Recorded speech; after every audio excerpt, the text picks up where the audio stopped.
Assalamualaikum. CRV G6 yang ada boost speaker, yang EHEV punya, yang player dia ada 360 semua. So sekarang ni kita berjaya pasang Android player lah. Tapi 360 kita tukar yang aftermarket punya, bukan tak boleh maintain sebab yang owner ni nak guna yang 360 aftermarket lah. Tapi button ni kita jalan balik. Keluar 360. Boleh tutup, boleh buka lah. So ni lane wash macam biasa balik. Ok, so Android semua jalan balik. Boleh link kat sini. Kalau kita buka radio kan, dia naik kat sini lah. Tu head up display semua ada. So nak buat ni dia ada dua version. Sekarang ni kita pakai Dudu 7 8GB 10 inci. Yang ini dia tak boleh nak buat dual canvas lah. Dual canvas, tengok video ni aku letak dual canvas. Original setting semua masih ada.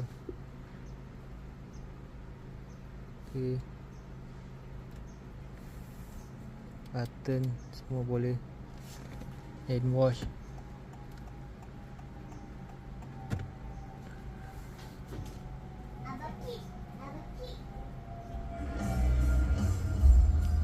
Aku tunjuk itu kena pakai player 1GB lah. Tapi kalau nak Dudu macam ni cara dia lah kita buat. Ok, ni semua macam yang lain-lain punya kereta lah basically. Ni ada gambar Sony Lens lah. Ada trigger sensor, ada boleh besarkan ni semua. Aku tengok video yang aku explain lah. So dah boleh buat lah G6, pasang Android player, setting semua masih maintain. Cuma setting tu dah tak boleh nak adjust lah. Dia maintain tapi dia tak boleh adjust lah. Kalau nak adjust kita kena buat dua player, tak boleh pakai Dudu, pakai player lain. Ok, so customer G6 nak pasang Android player, nak tengok YouTube, dah boleh macam ni. Ok, naikkan volume. Bukan senang lah nak link volume yang ada amplifier boost ni. Berjaya kat kita link kan. Woofer belakang semua ada. Right, itu saja. Semua casing plug and play ni.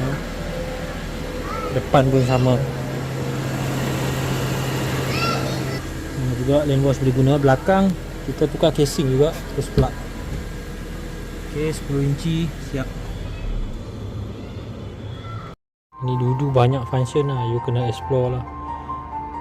Biasa ni tekan pun boleh. Open radio, open YouTube. Ni bos, ni you punya original setting lah. Ni semualah you tengok lah.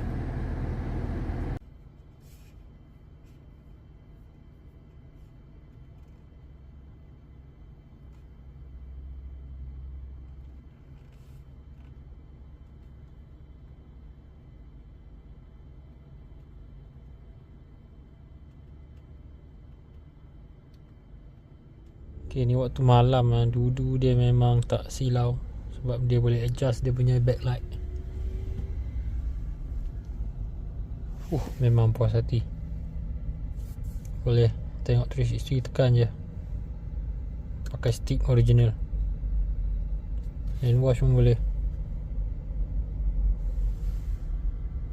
Original hand wash lah. Alright.